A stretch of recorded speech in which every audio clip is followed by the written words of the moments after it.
All right, welcome to our Wednesday Night Live, presented by Pioneer Baptist Church. I am Pastor Evan Lugo, and I will be your host again tonight for Wednesday Night Live. I am actually checking to see who is here with us. If you're here with us, let us know. Say hello, reach out to us. We want to know. I am personally having a little bit of trouble on my YouTube side. And so not sure what's going on. Haven't gotten any comments on the Facebook side yet either. So if you are with us, let us know. And so like I said, I'm trying to get some of these things worked out. It's being a little crazy for me right now. And so I'm just now getting my live chat back up on YouTube. But if you're here, okay, I see the Millers are here. My family's here, so that's good. Tuckers are here, so that's good. Glad you guys are doing well. And all tuning in here. Now I'm trying to get it back to, it's taking me a minute there. All right, so good. The Kellys are here. Anita's here. Hey, even if you're not part of Pioneer and you're joining us, let us know. We'd love to hear it and find out. And so I think I have a little bit better of a computer set up tonight that allows me to kind of see everybody's things here. Everybody's comments, and so I think that'll be helpful. Every week we'll be here with new content, a Bible study through the book of Ecclesiastes. If you haven't yet, I encourage you to invite somebody to come. You can copy the link and send it to them, let them know.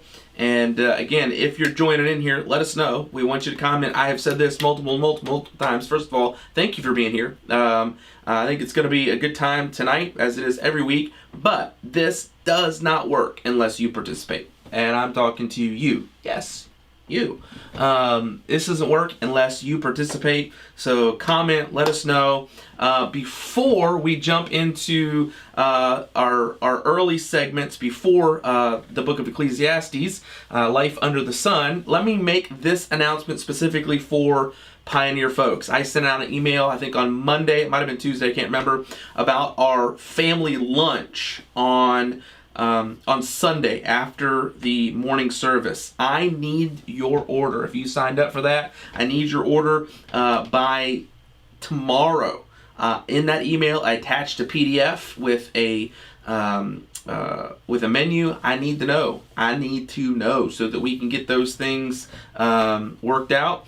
And so check your email box, check your junk box. It might have gone there, and reply to me by tomorrow. If you weren't able to sign up on Sunday, but you want to come, let me know in an email. Let me know that, and then let me have your lunch order as well. We're trying to get all those things taken care of. I've had a few of you respond, but not many. I have way more that have signed up to be there than that have given me your lunch order. So be sure to do that so that we can all be ready to go on Sunday. All right, let's jump in here. Good to have the Hearts with us as well. Again, if you're jumping on a little bit late, let us know.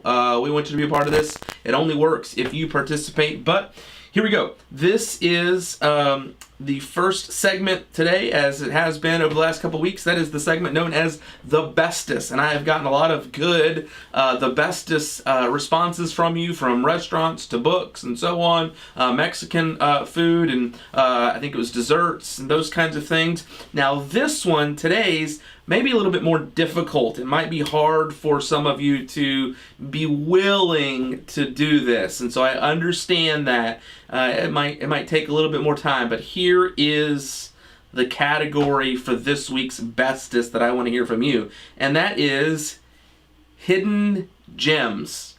And so that category is broad. You say, what do you mean? I'm talking about coffee shops, restaurants, bookstores, antique shops, maybe that aren't well known in your community, but that are awesome. Or maybe they're places where you grew up that maybe not a whole lot of people don't know about, or most people just they might pass it and not think anything of it. It's just like a greasy spoon place that a whole lot of people don't know about. That can go across the board. It can be a store that you shop at. It could be a restaurant. It could be a coffee shop. Let us know what some of your favorite hidden gems are, and if you're willing to, let us know where it is.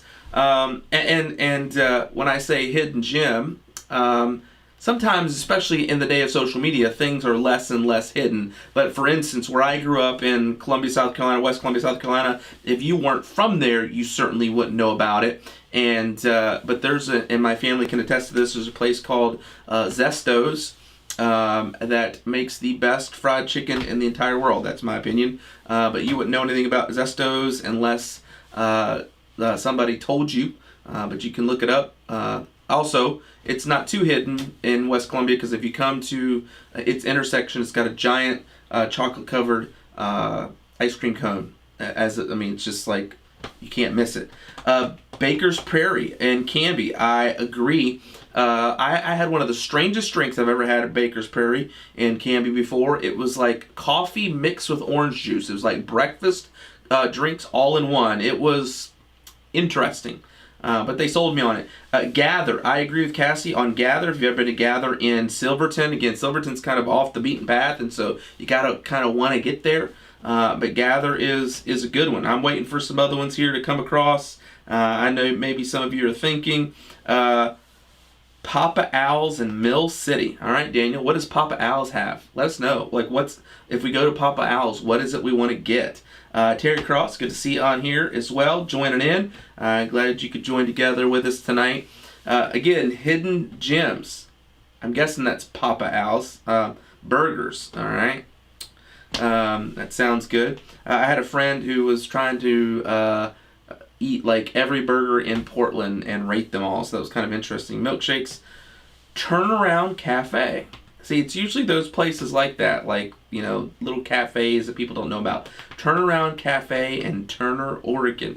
If you're not, you ought to be writing some of these down so that when you travel the state, you can enjoy some of those things. You might not get this content anywhere else other than right here on Wednesday Night Live with Pioneer Baptist Church. Some of your favorite hidden gems. I do find it interesting. Mine was too, up to this point. They have all been restaurants. Again, they don't have to be restaurants. They can be coffee shops, maybe bookstores, antique shops, toy stores. Who knows? Who knows what it could possibly be? You can let us know. Wolf Lodge Inn in Idaho. Best steak ever. Wow. The best steak ever. That's saying something. I might have to try that out. I'm a fan of steak. Cruise Inn Diner in Farmington. All right, that sounds cool. Chug Coffee. I agree with Cassie. Chug Coffee. Some of you may or may not know this. Chug Coffee, I believe, got its start in the Subaru dealership in Wilsonville. Yes, the Subaru dealership in Wilsonville. There in the little corner there was a coffee shop, and she finally got her own little place here in Aurora. And you would never know unless you drive through there. But really, really good coffee. Terry Michelle's a diner. I got to hearts with the Cruise Inn Diner in Farmington. Again, those kind of places, cafes, diners, hidden gems are awesome. So if you have any more of them, let us know. We want to know all about them. And so please let us know. All right, we're going to move on from the bestest. If you keep having any, let us know. They'll be there in the live chat, and people can take a look at them. But today's life hack. We're moving on to the life hack that hopefully can be a help to you. Now, this one might have fit better in the in the interesting fact of the day category, but I already had something for the interesting fact of the day. But I still think it's a life hack that can still be helpful. I found this one interesting, and I thought, okay, well, maybe I'll focus on this and do this one more than this one over here. So what are you talking about, Pastor? This right here, I found this interesting. Did you know that when you are drying your hands with paper towel, that will reduce bacteria on your hands by around 45 to 60%? However, while using an air dryer, it will increase bacteria up to 255% because it blows bacteria that's already living in warm, moist environments. As we understand, bacteria live in warm, moist environments. Most of the time, bathrooms are moist environments. The air blower is warm. I imagine up in where the air is coming from, it's nice and warm and moist in there, and bacteria starts to grow in there. I doubt that area gets cleaned out very often, and so all the bacteria that's growing inside there, although you get dry hands, it is blowing right back onto your hand. So they say it reduces bacteria whenever you dry your hands with paper towels up to 45 to 60%. However, you're blowing extra bacteria into your hand when you use air dry. So I guess maybe it's the the question: do I want to save the trees or whatever? Although most paper towels are recycled products anyway. But just thought I'd let you know. Maybe start using some if you want more or less bacteria on your hands. Maybe it's a better idea to use the paper towels than the hand dryer. Because I know a lot of people are like, oh, I don't want to touch that. I don't want all those kinds of things. I understand that, but warm, moist environments producing bacteria, blowing it onto your hands. No. Just thought I'd let you know. That's the life hack of the day. The fact of the day. The fact of the day. Yeah. Okay, yeah, they'll short sell those hand dryer companies, right? Get rid of them and start buying stock in whoever makes paper towels. Fact of the day today is this. Maybe you already knew this, but did you know that airbags inflate at a rate of 200 miles per hour? 200 miles per hour. And so I guess that's a pretty good thing that it does that, because if your head, your whiplash is moving faster than 200 miles per hour, it's going to be too late. You'll hit your head on the steering wheel, and then it'll push you back and probably snap your neck. So probably has to inflate pretty fast to beat your head. No pun intended with the word beat. Beat your head to the steering wheel before that happens. But also that's why sometimes people end up with broken arms, because they stick their hands out and then it gets caught by the airbag, or they have big burns across their face because those things are moving when it comes out. That's also probably a reason why, if you're like airbag, sometimes they have like airbag check lights, or like almost like check engine lights, but for your airbags, if they come on, you might want to get that checked out, because that would be awful if you're just you got hands in 10 and 2 and you're just cruising down the road and then all of a sudden right in your face, 200 miles per hour. That would not be good, because they inflate at a rate of 200 miles per hour. Kind of crazy. We'd all look like this guy right here. So just thought I'd let you know. 200 miles per hour. Airbags inflate. All right. If you have a Bible, go to the book of Ecclesiastes. We're going to jump into Life Under the Sun, a study through the book of Ecclesiastes. If you happen to be commenting on Facebook, I apologize. I'm not seeing them. I do update it every once in a while to check. Right now, it looks like most of them are coming in via Facebook, so I appreciate you guys checking in with us, and let me know if anything changes there. But we are in the book of Ecclesiastes, and today we're going to be in chapter 3. Last week we finished out chapter 2, and when we ended chapter 2, kind of the ending was that we should thank God for the things we do have in this life, because they are a gift from Him, and we're to enjoy them for His glory. The good that we have in this life and the enjoyment that we have in this life are gifts from God. And so we need to remember that. Even though when life has its ups and downs, it has those ups. Those are gifts from God. Life is a gift from God that is to be enjoyed for His glory. And so that's kind of where we ended last week. This week, though, I'm going to start out by giving you 2 quotes from people that in their day would be considered very smart, very well educated, and I'm gonna read the quotes, but I want you to kind of write in the comment sections here what your feelings are, what your opinions are about these quotes. Agree, disagree. Obviously, I think I know most of the way you're going to go, but just kind of your initial thoughts when you read some of these and realize that these people are educators, or were educators, that are educating some of the great minds. I want to read 2 statements, and I'm just going to watch for your comments here and tell me what you think about them. The very first one is a comment you'll see here on your screen. It was said by a man by the name of George Santayana, who was a philosophy professor at Harvard from 1889 to 1912. And this is what he said. He said, why shouldn't things be largely absurd, futile, and transitory? They are so, and we are so, and they and we go very well together. So this man, again, is teaching philosophy at Harvard. Another one, this is the second statement that I want to share with you as well. A man by the name of Joseph Wood Crutch was an English professor at Columbia University between 1937 and 1952. He said this, he says, "There's no reason to suppose that a man's life has any more meaning than the life of the humblest insect that crawls from one annihilation to another." I want you to think about those statements for a second. And when you first hear them, or when you first read them, or maybe imagine being a student sitting at Harvard or sitting at Columbia and having your English professor or your philosophy professor make these statements. What are your thoughts about that? When you hear that, what are some things that come to mind when you hear statements like that? Again, there's that one by Joseph Crutch. "There's no reason to suppose that a man's life has any more meaning than the life of the humblest insect that crawls from one annihilation to another." George Santayana, "Why shouldn't things be largely absurd, futile, and transitory? They are so, and we are so, and they and we go very well together." Thoughts about those comments?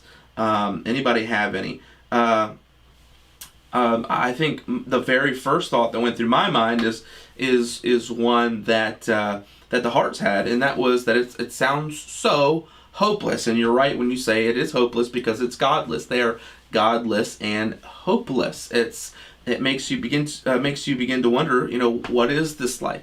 You begin to kind of if you let those comments sink in and you accept them as truth in this world, I think all of us, if we did that, would begin to feel a lot like Solomon did at times when he looked at life as being hopeless.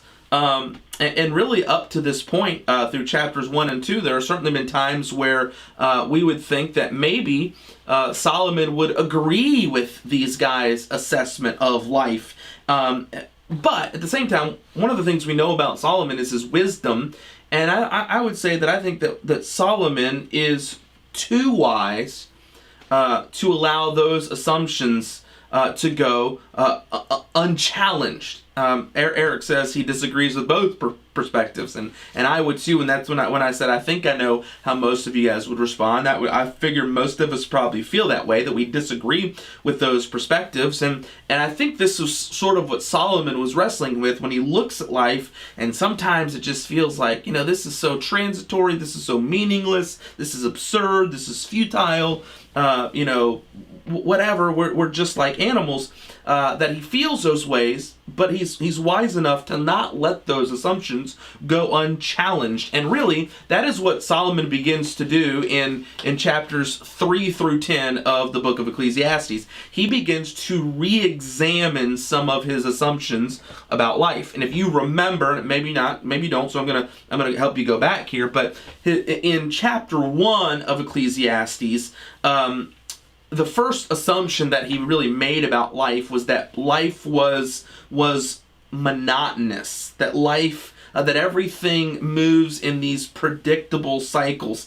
So Azariah, I think you make a great point, right? So my philosophy teacher, the study of knowledge, this person that's supposed to help me understand the why behind life. These are the people who are supposed to help me make sense of life, and they're basically telling you it's a waste of time. Like, oh man, how, again, it goes back to what the Hearts had mentioned there, how futile or how hopeless that would make you feel.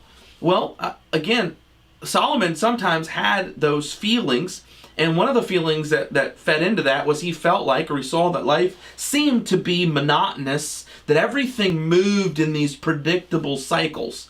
And so in chapters 3 and 4 and the beginning of chapter 5, that's when he really begins to dig into this assumption and look a little closer at it. As he does, he begins to see that our lives are not truly monotonous and that they are not truly meaningless. And so today, we're going to look at a few of these conclusions and thoughts that he came to. So what I want to do is I'm going to read verses 1 through 8 of chapter 3. And as we're reading, I want you to read along with me, and I'm going to ask this question at the end, but I'm going to pose it here at the beginning. As we read verses 1 through 8, these are very familiar verses. What's the basic premise? What's the basic idea that Solomon is trying to communicate behind these verses? So let's read them together. Beginning in verse 1, it says, to everything there is a season and a time to every purpose under heaven, a time to be born and a time to die, a time to plant, a time to pluck up that which is planted, a time to kill and a time to heal, a time to break down and a time to build up, a time to weep and a time to laugh, a time to mourn and a time to dance, a time to cast away stones, and a time to gather stones together, a time to embrace, and a time to refrain from embracing, a time to get, a time to lose, a time to keep, and a time to cast away, a time to rend, and a time to sow, a time to keep silence, and a time to speak, a time to love, and a time to hate, a time of war, and a time of peace.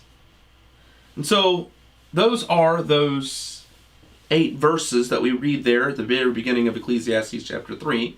And I asked this question, what do you see as the basic idea in these verses? What's the basic idea of these verses? Some of you are still chiming in on some of these thoughts. I think both men are more honest than others. If you start with the basic premise that there is no God, that is correct. They are just following their premise to their logical conclusion. So Terry Cross makes that comment on Facebook, and I completely agree with that.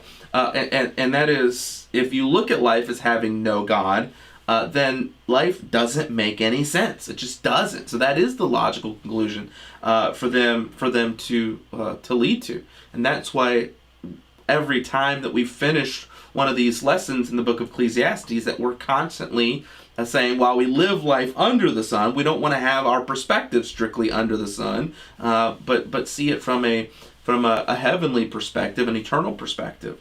And so we want to make that known. That's why we want to declare God to people and we want to introduce people to Jesus Christ and let them know about God, because He is the one who infuses them with genuine meaning in life and genuine purpose in life.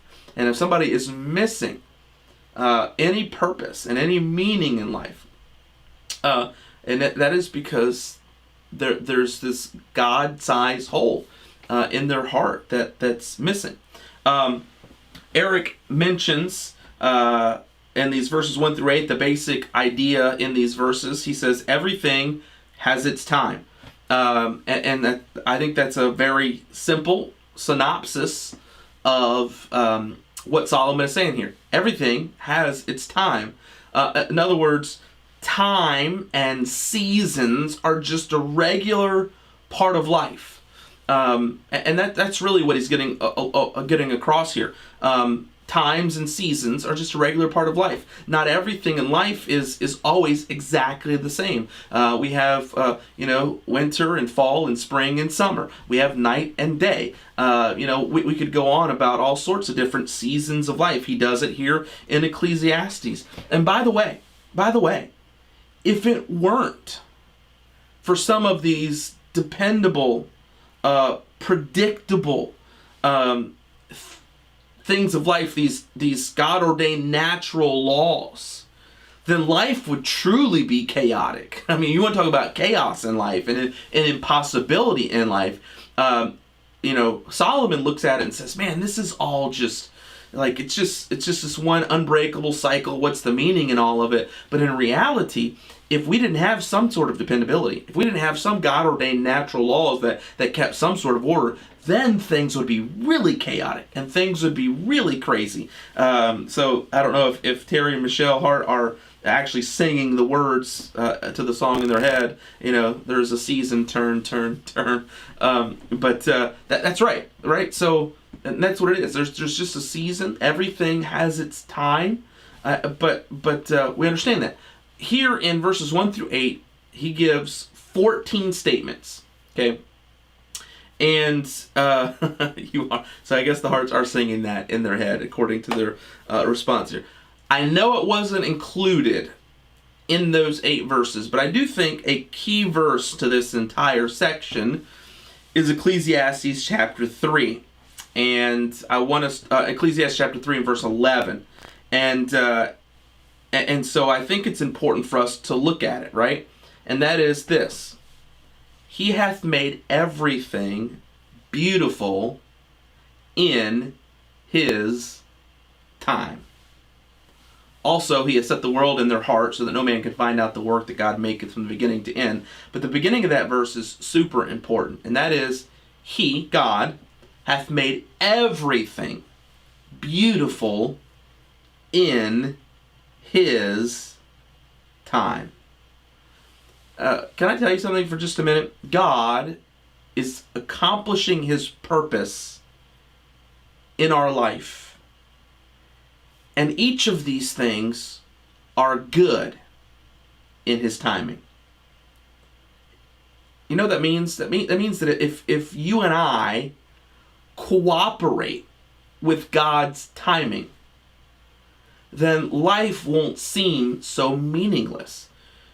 I think sometimes the reason that life is so confusing for people and life seems meaningless to people is because they're not cooperating with God's time. We're always trying to move ahead of God, or we're lagging behind God, and so we're always going, God, where are you? Why aren't you in this? I need this to happen at this time, in this moment. God, where are you? Or they're lagging behind him going, I'm not ready for this. I can't take this. We're moving too fast. This doesn't make any sense to me. And in reality, all of these things are beautiful in his time. And so if we cooperate with God's timing, life won't seem so meaningless. Now, Kristen speaks for just a minute about verse 8, right? That it doesn't follow the structure of these other verses. And so what we're going to do really quickly, most of these are self-explanatory, but they're easy to understand. So we'll only make notes kind of where special explanations are needed, but let's run through these verses really quickly together. And by the way, I just put it here on the screen. God, if you happen to be taking notes, and I don't know if anybody is, I've never said anything about that, you don't have to, but God is accomplishing his purpose in our life. And each of these things are for our good in his time. In his time. That's such an important thing. In his time. I just noticed one of our missionaries coming this week commented, or not this week, in March this year, commented amen. If I remember correctly from reading some of their things, I think God implanted in them a heart for missions, and correct me if I'm wrong, but maybe somewhere around like 15 years ago, and they're just now, working towards getting to the field. And so sometimes we're like, man, what is going on? But sometimes it's just in God's time. Yes, Terry Cross says our expectations are all out of whack. That's exactly right. But let's look at verses 2 through 8 together, and we're just going to make a few comments here. If you want to insert some comments on maybe certain verses that stand out to you, you are welcome to do so. Here we go. Verse 2 says, a time to be born, a time to die, a time to plant, a time to pluck up that which is planted. I do want to pause here for just a second, speak about a time to be born and a time to die. I just finished saying all of these things are good in his time. But these things out of his time aren't good. Let me just speak to it. I mean, some of the most heart-wrenching moments of our ministry was when one of the young ladies in our youth group got pregnant as a teenager with her high school boyfriend, and they weren't ready for that. They weren't married, obviously. That was out of bounds according to God and his word, and so but the birth of a baby can be a beautiful and wonderful thing, and they have a sweet little girl now who they're trying, the mom who was in our youth group is trying to raise in church, but that was a really difficult time at that moment, a time to die, precious in the eyes of God are the death of his saints, right? That's what the Bible tells us. But when when we step out of God's timing, we play the part of God and we end somebody's life before God, before they were able to finish out what God desired for them, and we step in. I think about things like abortion, and I think about murder, and those kinds of things. Those things are not beautiful, and so we certainly need to be careful not to play God, and not to play God in other people's lives as well. He talks about a time to plant and a time to pluck up that which is planted. The Bible speaks in agricultural terms all the time, and we plant, and we're the ones that sow, and we're the ones that reap. But let us never forget that it's God that gives the increase. But we want to do that. That happens as we work with His timing, right? I can't just decide to plant and to sow and to reap whenever I want to. We understand that there are seasons for that. I can't just decide, you know what, I'm going to plant my corn at a different time than everybody else, and I'm going to reap it, a couple months after everybody else. But that's not the way it works. That's just not the way it works. Verse 3 says this: a time to kill and a time to heal, a time to break down and a time to build up. Sometimes people are a little confused about this. You mean to tell me that a time to kill and a time to heal are good things? It is my opinion, as I've spent a little bit of time studying this passage here, that this may again be referring to, within that context there, dealing more with sickness and plagues within the land. And the reality is that some people and some animals and some other things will die, and others will heal and survive. That doesn't mean that we reject medical aid. God's given us that as a gift to use properly.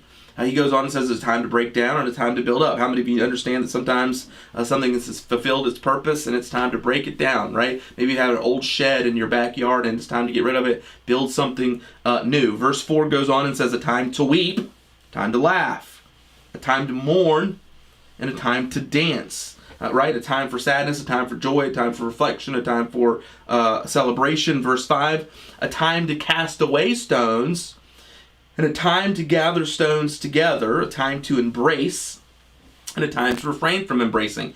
These ones were interesting to me when I looked at verse 5. History tells us that something that in times of war or conflict, something that somebody would do to their enemy is oftentimes they would try to collect a lot of stones and then go dump them in their enemy's field. It would make that field difficult to cross. It would make that field difficult to plow. It would make that field difficult to sow and reap on. And so one of the things they would do is they would cast away stones. They would pick up stones from all over the place themselves, and they would cast them, or they would throw them into their enemies' fields. But the Bible also says there's a time to gather stones together. It says, hey, those stones, maybe an enemy threw them in your field. Now it's time to go gather them up and then go build something with these stones, right? Stones were something that were used to build in Bible times. And so sometimes, they can be used to build something. This idea of a time to embrace and a time to refrain from embracing. Some people say that means there's a time to say hello and there's a time to say goodbye. Some people, maybe within the context of war here, casting away stones and gathering together stones. Sometimes that gathering together of stones may be to build an edifice to save you during a time of war. Some people believe that maybe this is referring to the husband and wife relationship, a time to embrace and a time to refrain from embracing. There's a time to embrace, but then when it's time to go to war, you leave that behind, and it's not time for that. Verse 6, a time to get and a time to lose, a time to keep, a time to cast away. Some people say it could be said this way: there's a time to search for that which is lost, and there's a time to give up that which is lost and go, well, haven't been able to find it, time to leave it. Some people say a time to keep and time to cast away, right? There's a time to keep that which is precious and what we want to keep, maybe keepsakes, and there's a time to cast away. We understand spring cleaning, right? It's time to get rid of this. We don't need it anymore. Verse 7, a time to rend and a time to sow, a time to keep silence, and a time to speak, right? So a time when it comes to rending clothes, that's oftentimes a time of sorrow or repentance. And so he says sometimes there's a time for that. And then there's a time to sew things up, to make things right. There's time to be silent. There's time to speak. And then verse 8, a time to love and a time to hate. A time of war and a time of peace. Certainly, when you read verse 8, it stands out. And somewhat because of its content. Time to love and time to hate. A time of war and a time of peace. Some have said that this may be primarily speaking in a national sense, and the focus is again between verses 5 and 8, these ideas of war. And so that's kind of hard to say. But I do want to say this, because the word hate, first of all, the word hate is a very strong word. And this is where I'm going to want your interaction tonight. I know we've kind of gone through these verses and I've been kind of speaking on them, but we're going to get back to wanting your interaction here in just a minute. When we hear the word hate, sometimes we recoil and immediately think, oh, hate is something that God doesn't do, that Christians shouldn't do. And so this is the question that I want you to think about as we think about verse 8 for just a second. Can you think of some things that Christians are supposed to hate? And can you give a verse to go along with that? Which obviously by the very nature of the questions means that there are things that we're supposed to hate, and that there are Bible verses that speak to that. Can you think of what some of those things are? I'll wait for responses on the live chat, both on Facebook and on YouTube. George chimes in with the most obvious answer, right? Sin is something we should hate. We should despise. Do we have a Bible verse that can go along with that? And I have a couple. I have two of them that I'll show you, or a handful of them here in just a minute.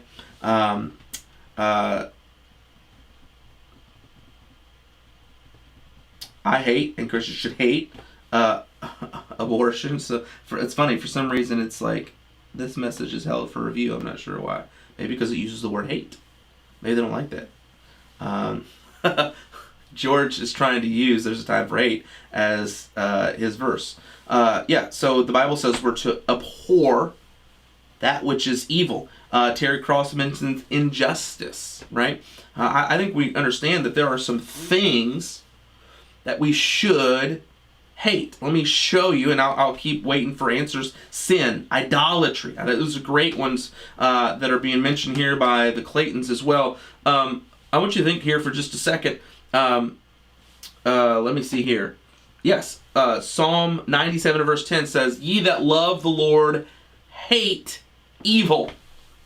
He preserveth the souls of his saints. He delivers them out of the hand of the wicked." Ye that love the Lord. There's a time to love. We love the Lord, but there's a time to hate. We hate evil, right? Ye that love the Lord hate evil. And so we're certainly called to hate evil in this situation. I think about, this is speaking of the Lord, but in Proverbs chapter 6, verses 16 through 19, it says, "These 6 things doth the Lord hate, yea, 7 are an abomination." And what are those things? A proud look, a lying tongue, hands that shed innocent blood. I think it goes along with Katie's statement. And heart that deviseth wicked imaginations. Feet that be swift in running to mischief. A false witness that speaketh lies.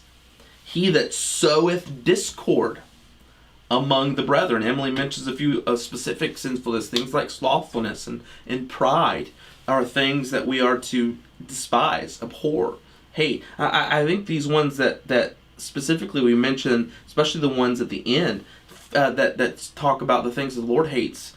Feet that be swift and running to mischief. You ever know somebody that just always seems to be in the middle of issues and problems, and that's not a good thing.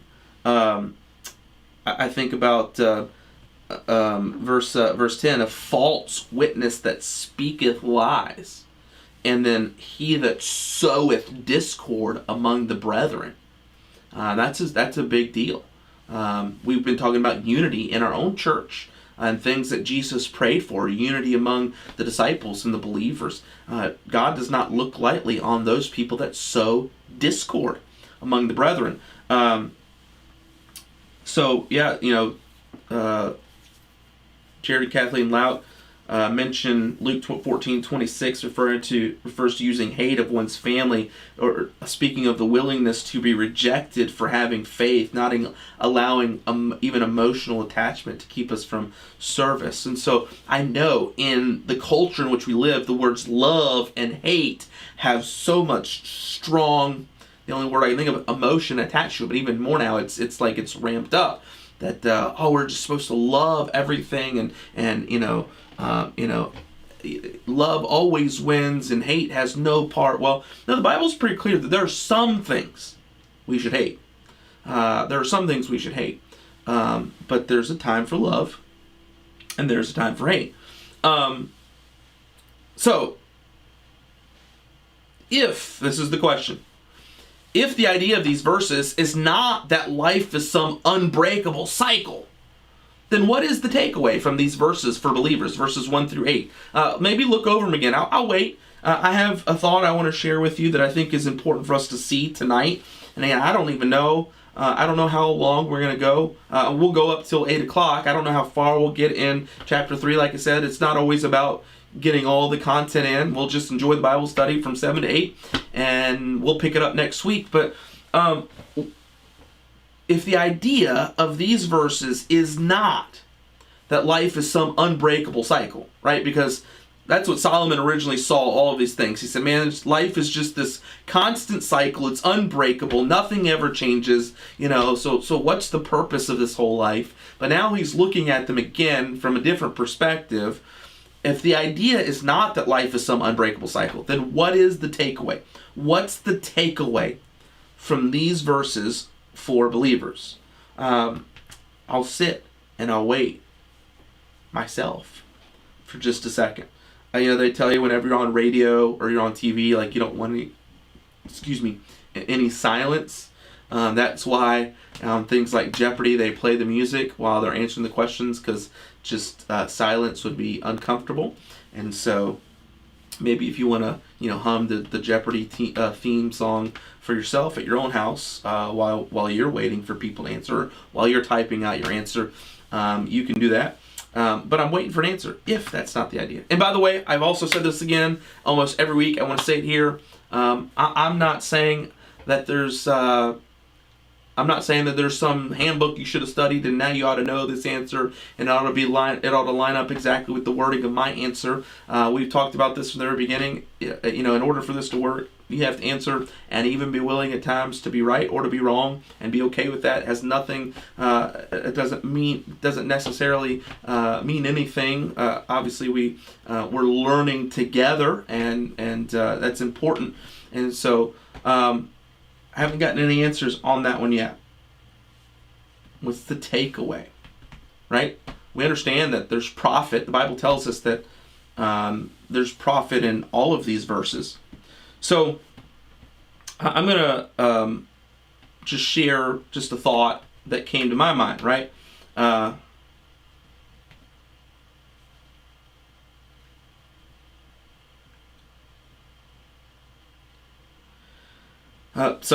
We've got some good ones. God is unchanging.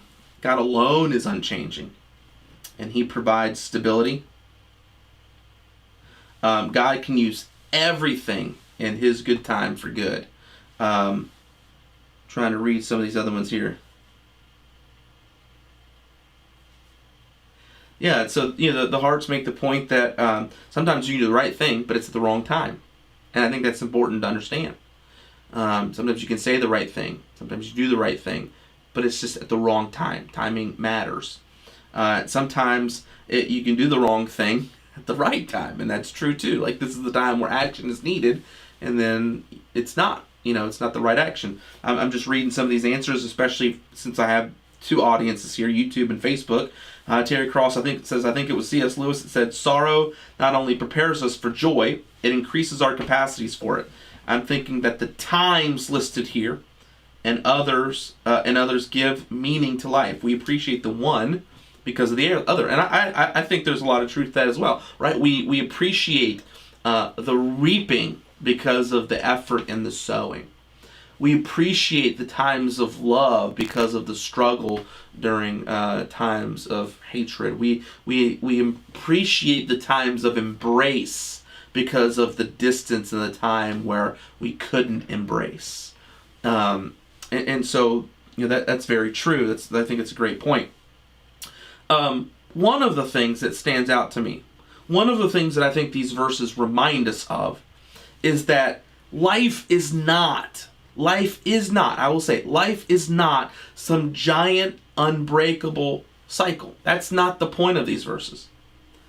The point, very similar to what Kristen mentioned here, is that the point is being reminded that we serve an all-powerful God who is in control of order and time.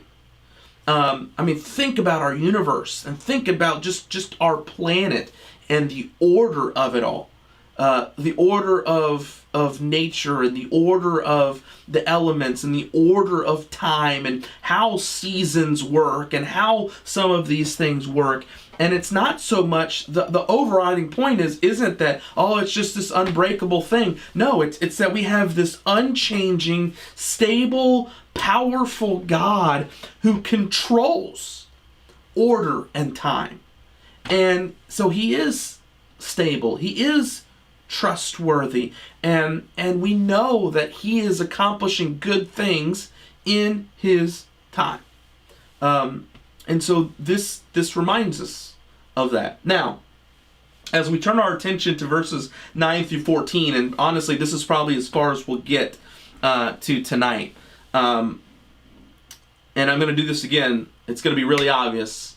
But I'm going to read verses 9 through 14, and I want you to tell me, what is the primary question that is asked in these verses? Verse 9 says, "What profit hath he that worketh in that wherein he laboureth? I have seen the travail which God hath given to the sons of men to be exercised in it. He hath made everything beautiful in his time. Also he hath set the world in their hearts, so that no man can find out the work that God maketh from the beginning to the end. I know that there's no good in them, but for a man to rejoice and to do good in his life, and also that every man should eat and drink and enjoy the good of all his labor, it is the gift of God. I know that whatsoever God doeth, it shall be forever. Nothing can be put to it, nor anything taken from it. And God doeth it, that men should fear before him." So the question I asked when reading these verses 9 through 14, I do think if you look closely, it jumps out. What is the primary question being asked in this section? And by the way, it's a common question for Solomon to ask in the book of Ecclesiastes. It's a common question for people to ask about life today. It is a question that is asked often. What is that question? What's the question? It's one that people still wrestle with today. It's one Solomon dealt with in his time. And it's a question that people have been wrestling with, I would say, for all of life. And it's something that, again, Solomon seems to keep rotating back to over and over again concerning life. Yeah, so Eric says, what is the purpose of life? Or putting it the way that even Solomon, Terry and Michelle Hart say the same thing. What is the purpose of life? Putting it very simply in the words that he says in verse 9, what profit? What profit is there? What profit is there? What good is it? What's the meaning? What's the purpose? What's the goal? What's the end game? What's the profit in all of this, right? That's the question he keeps wrestling with over and over and over again. And again, I'll say it again. This, you guys are seeing it yourself when you read it and you ask the questions. Tell me these are not still the essential existential questions that people wrestle with today. I'm talking about the people you see every single day, the co-workers you sit next to, the neighbors that you have, the people that you see on a daily basis. They may not say it out loud, but in their heart of hearts, when they're sitting in a cubicle and they're working, they're going, what is the purpose of all of this? What is this? What is my life? And I guarantee you over the last year or so, as people have been more constrained and stuck at home and there's been less social interaction, that this is a question that people are wrestling with. What profit is all this? What profit is my life? What profit is my labor? What purpose and meaning is there? And that's why, can I tell you something? That's why we're studying the book of Ecclesiastes, because I think it's important for Christians to really understand this, get a grasp on it. But I'm also doing it because I think this is something that's good for us to share with other people. Because these are questions not that Solomon was wrestling with just in his time, but they're questions people still wrestle with today. And the Bible has answers, and we want to share them. So I think as we look at these verses that Solomon comes to 3 answers, and we'll finish tonight with these 3 answers, right? So let's answer the question, what profit do we see in the following verses, right? So we're going to read some verses. Why don't you tell me, what profit do we see? Okay, and I'm going to share some with you. I have some questions I want you to interact with me here in just a second. Verse 10 says this, I have seen the travail which God hath given to the sons of men to be exercised in it. The words are important. And I think I've said this last week, and I'll say it again today. What profit is our life? Well, first of all, it is a repeat from last week that this is an important truth for us to understand. Life is a gift from God. Look again at verse 10. He says, I have seen the travail which God hath given to the sons of men to be exercised. If you look back in verse 13, and also that every man should eat and drink and enjoy the good of all his labor, it is the gift of God. Now, make no mistake, life is a gift from God. It's a strange gift, but it's a gift just the same. Now, I want you to listen to me. Listen to me carefully, because I'm going to ask a question here. This is practical application. How would it affect people? How would it affect you? How would it affect us if we began to look at everyday life and the things that happen to us in life as a gift from God and not as some puzzle to be solved? Solomon's doing it here. Philosophers like the ones we mentioned at the beginning of our lesson, of our time together, do as well. They look at life as some sort of Rubik's Cube, some sort of puzzle that has to line up perfectly and be solved. I don't have it up here. I don't think I have it up here as a question on your screen, but I want you to answer it. How would life be different? How would it affect us if we begin to transform our minds, to stop trying to solve every mystery of life and solve every puzzle of life, and instead go, well, I don't understand it all. I know this. This is a gift from God. This moment, this time, this day, this breath, this family, this food, everything is a gift from God. How would that change us? How would that change you? Practically speaking, I'm asking. I want answers. I want you to, and I know some of you probably are maybe thinking through that. But how does that change? What would be different in our life if we began to look at life as a gift from God and not a puzzle to be solved?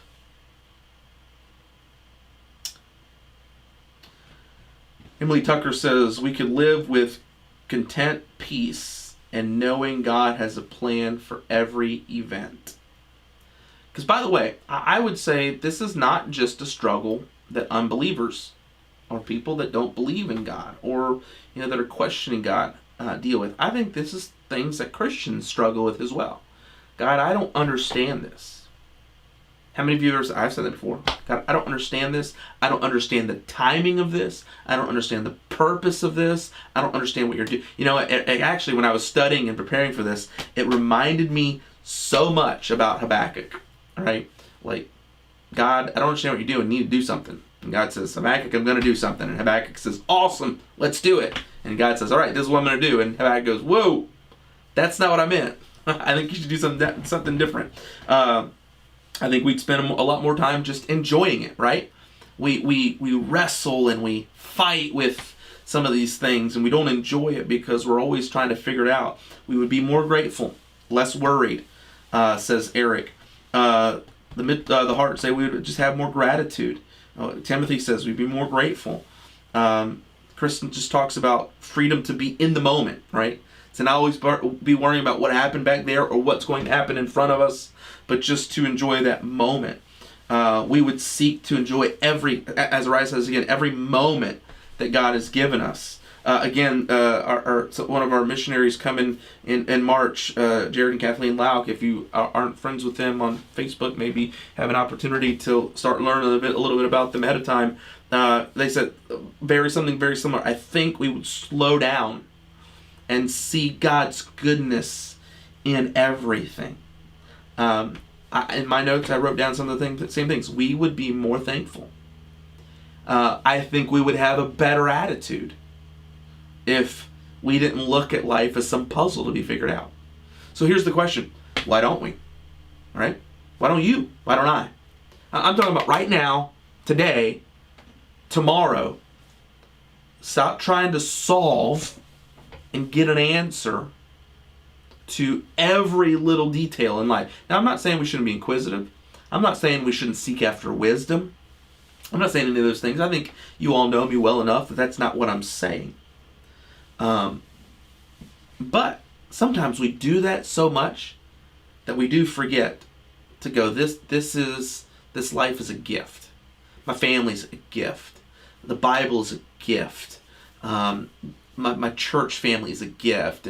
And spend so much time going, all right, well, why did they say that to me? Why do they look at me that way? Or what's going on over here? What's going on over there? All these, hey, listen, it's a gift. It's a gift. Enjoy it as a gift in that moment. Verse 11 says this: He hath made everything beautiful in his time. Also, he has set the world in their heart, so that no man can find out the works that God maketh from the beginning to the end. The second thing that we're reminded about the prophet of this life is this: that man is eternal. That this world and what happens here is not all that there is. That's not all that there is. Again, in that verse, the phrase where he says, also he has set the world in their heart, literally means that he has set eternity in their heart. That man is more than just his 80 years here in this life. And by the way, that explains why no one is completely satisfied with their endeavors or achievements here on earth. It also explains why we won't fully understand God or what he's doing in this life. Why? Because you're an eternal being, and everything that happens in this life isn't just about this life. It's life eternal. And by the way, that's a good thing. What's the profit of this life? That the things I do aren't calculated by the things of this world. The value, I should say this, the value of the things I do are not calculated by the world's economic system.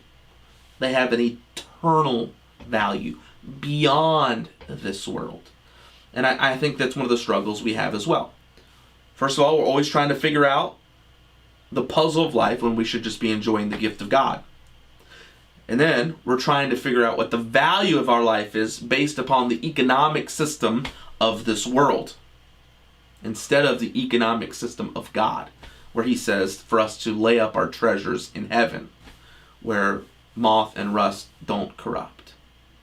Now, again, I'm going to ask, I think, a one more question here before we put a cap on it. I know we're not going to finish all of chapter 3. We'll come back to it next week. But hang with me. Verse 12 through 14 says this: I know that there is no good in them, but for a man to rejoice and to do good in his life, And also that every man should eat and drink and enjoy the good of all his labor. It is the gift of God. I know that whatsoever God doeth, it shall be forever. Nothing can be put to it, nor anything taken from it. And God doeth it, that men should fear before him. The last prophet. So not only is life a gift from God, not only is man eternal, and therefore our value in this life is not determined strictly by this world's economic system. It has an eternal value. But number 3, I want you to see this as well. Life can be enjoyable right now. I want you to look at, again, at verse 12. He says, I know that there's no good in them, but for man to rejoice, do good in his life, and also that every man should eat and drink and enjoy the good of all his labor. It is a gift of God. Life can be enjoyable. Now don't get me wrong. I don't want you to mistake what I'm saying. He is not encouraging pagan hedonism. Just do whatever you want. Live it up. But he is seeing life. And in not just seeing life as a gift from God, he's enjoying life as a gift from God. In other words, let us enjoy what we do have. So here's kind of, I think, my final question before we're done. What are some simple ways? And again, maybe this is a way, just like with the bestest, where we're sharing some things that are our favorites. Maybe this is a very practical idea share here. What are some simple ways that we can enjoy life right now? Simple ways. Biblical, not hedonistic. Simple ways for us to enjoy life right now. Again, this is not, don't worry, be happy philosophy. What he's really doing is he's promoting faith in God. Now, faith is only as good as the object of faith. But he's saying, hey, trust God, right? Enjoy life. Understand that life is not meaningless and monotonous when God has you as part of his eternal plan. And enjoy life right now. This life is not it. This is not the end. But it's still a gift from God that he wants you to enjoy. What are some things that we can do, some very practical ways to enjoy life right now? George Mitchell mentions just praising God more, right? Being more, praising God more. What else? Just some very simple, practical ways. I'm not going to hold you long. Simple, practical ways for us to enjoy life. I'll share some that I had written down. I'd read a story just recently about this is centuries ago, of a preacher that found out that he had a debilitating disease, and these are some statements he made about his life, how he was going to enjoy it, how he was going to make sure that he enjoyed it. Very simple. Here it is. Ready? Listen. These are very simple, but if we could implement them in our life, we would enjoy them a lot more. This is the first one. He says, I will not complain. Think about that for a second. I will not complain. Second one. The second one he said? I will keep my home bright. Some of you out here are talking about going out in nature, right? I think there's something to be said for that. I think there's something to be said for, Azariah says, go to the beach, right? I think there's something to be said for soaking in some of that sunlight and being in the light and soaking up the good things that God has given us in nature. This means that I'm going to keep my home bright. And then very simple, very, very close to what George said. He said, he said this. He said, I will count my blessings. I will count my blessings. He says, I will not complain. I'll keep my home bright. I will count my blessings. I think there's just some very simple ways for us to enjoy our life today. I'm not going to complain. And every time that comes up, I'm going to knock it down and say, nope, God is good. Life is good. I'm going to enjoy life now. I'm not going to complain. I will not complain. I'll keep my home bright. And I will count my blessings. Emily Tucker says, surround yourself with enjoyable, encouraging friends. I think relationship more than ever and nourishing relationships are very important right now. And so get them. Kristen says, sit quietly and notice what God has given you. I think that's a great one as well. Cassie mentions take care of your body with diet and exercise, right? It's the only one you got, right?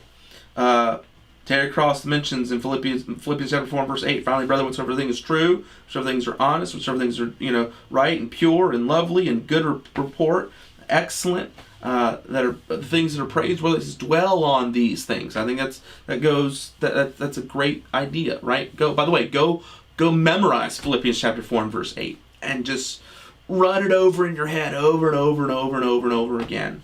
I think there are ways to help us to enjoy life. I believe what's happening here is that Solomon is beginning to see that the assumption that he had earlier, that life is monotonous and meaningless, is not true. It's a gift from God. It's eternal, and it's enjoyable. I think the Claytons bring up a good point as well. Try to remember that there are people that are in a worse situation than you are. Remember when your parents used to tell you, hey, there's starving children in Africa. And that's true, right? We have it so good compared to so many people.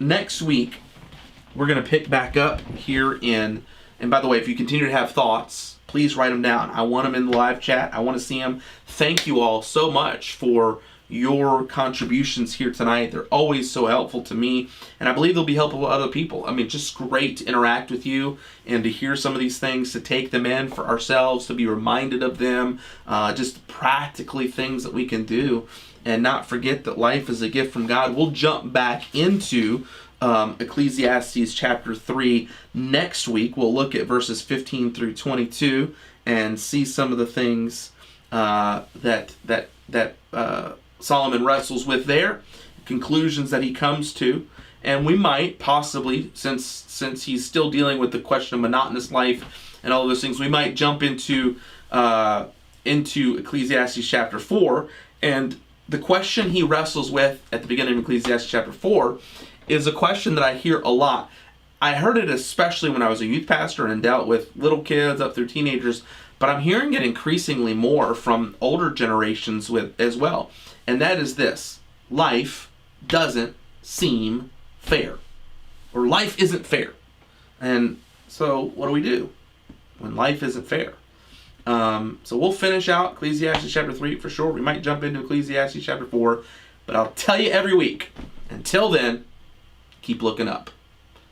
We might live life under the sun, but we serve a God that is above it and beyond it. And while we live here, our life is under the sun. Our perspective doesn't have to be there. Our eternal life is not there. Our power doesn't come from there. And we worship a God and a Savior who's in us that is beyond anything in this world. He's worthy of our praise. He's worthy of us living for His glory. He's been good to us and given us good gifts that He wants us to enjoy even here for His honor and glory. Thank you again for being with us. I hope it's been enjoyable for you. And again, until next time,